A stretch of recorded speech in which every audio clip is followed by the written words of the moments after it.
And welcome back to RC Truth Media. I wanted to remind people that in times of the grand solar minima, we do get droughts. We do see more wildfires. We do see these things happening, okay? So, just letting you know, it says right here. But, somewhat counterintuitively, grand solar minima, the cooler phases, are historically prone to drought. And due to jet stream disturbances, also singular heat waves and wildfires increase.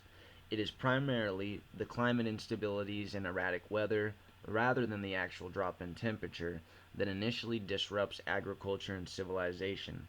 During the Little Ice Age, temperatures across the northern hemisphere arguably declined by only 0.6 degrees Celsius relative to the average temperature between 1000 and 2000 degrees Celsius. But frost and snow events and crop failures were devastating.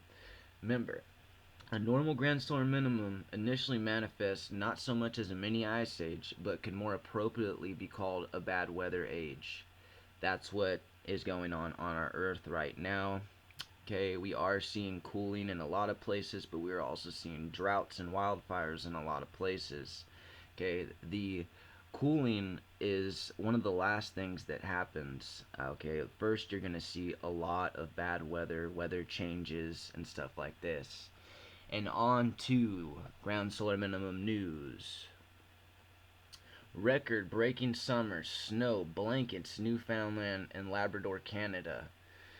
I'm sure everybody's been hearing about what's going on in Canada. Snow fell on parts of Newfoundland and Labrador, Canada on Monday, June 26th, and authorities warned residents there was a risk of snow and frost into Tuesday, both on the island and in the Big Land. According to the Environment Canada, the temperature was hovering around the freezing in some areas, and the snowfall set a record for June 26 in Gander, where about 2 centimeters had fallen by mid morning. Snowfall has never previously been recorded on this day.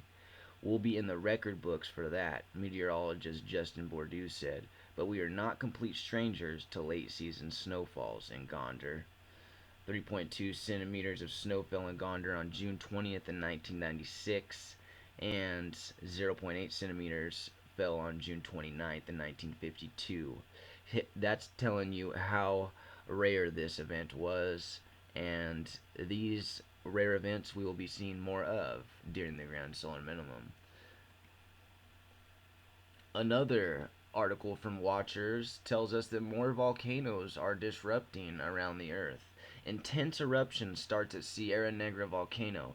Evacuations have been ordered. Galapagos around the equator.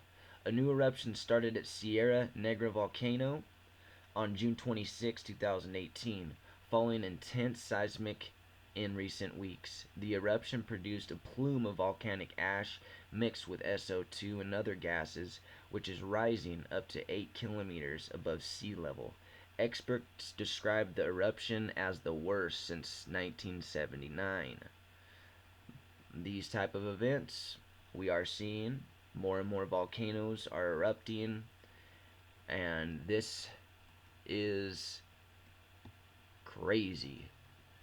Next, we have another article from Watcher. It says significant cold outbreak affecting Europe. There's fresh snow in the Alps. Okay, there's 20 centimeters, 7.9 inches of fresh snow in the Alps. There's a major water sprout outbreak. You don't say. In Europe, huh? A significant cold outbreak for this time of year is affecting much of Europe. Nighttime and morning temperatures experienced across the continent are way below average for the end of June, and parts of the Alps have received 20 centimeters of fresh snow today. After a pretty warm and locally hot May, courtesy of Omega blocking pattern, Europe experienced quite a significant pattern change last week, with the deep through and cold outbreak pushed far south from Scandinavia across East Central Europe and the Balkan Peninsula. Remember, we are going to see a change in the jet streams, and that's what's going on right now. Also, from Watchers.news, deadly floods and landslides destroy hundreds of homes in Vietnam. Okay, Vietnam is experiencing lots of damage to structures, crops, facilities. People's lives have been lost.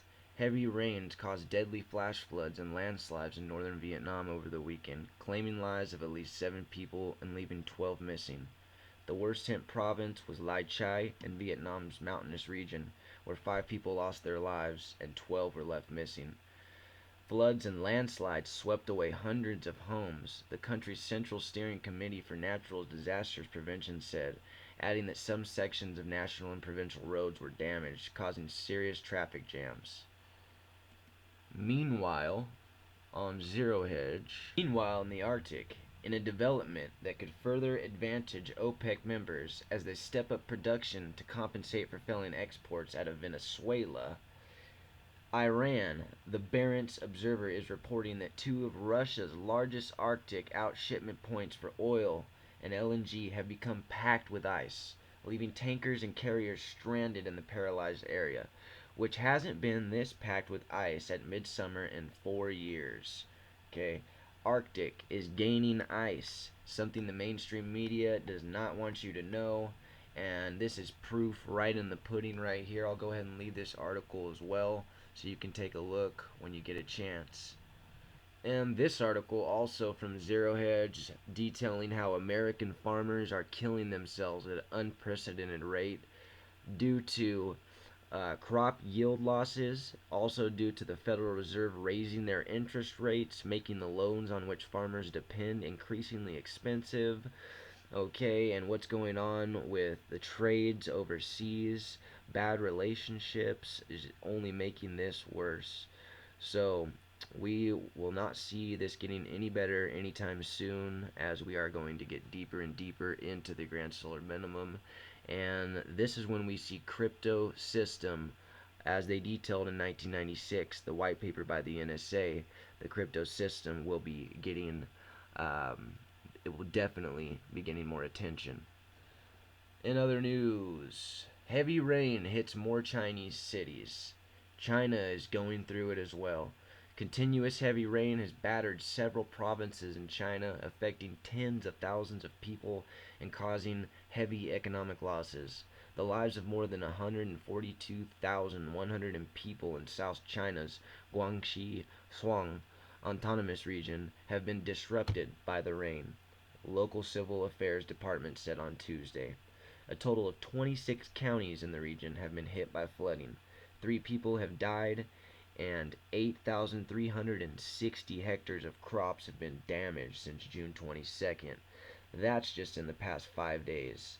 Some 2,110 people have been evacuated, and direct economic loss of 106 million won have been caused. That's crazy. It says right here, near Guzi province has also been battered by rounds of heavy rain since May. A total of 820,000 people have been affected, the local civil affairs authorities said on Tuesday. And I'll go ahead and leave the link below so you can see this as well. It says right here, over the past 2 months, residents of 67 counties, cities, or districts have been affected by torrential rain and floods. 32,000 hectares of crops have been damaged. More than 900 houses damaged or destroyed. Direct economic losses exceed 748 million won. Definitely going through it over there in China as well. And our last article here comes from AbruptEarthChanges.com. And this is actually the same thing I had showed you, so we'll end it here. And detailing that this could more appropriately be called the bad weather age. This ends. RC Truth Media is over and out. Please like and subscribe. Donate if you can.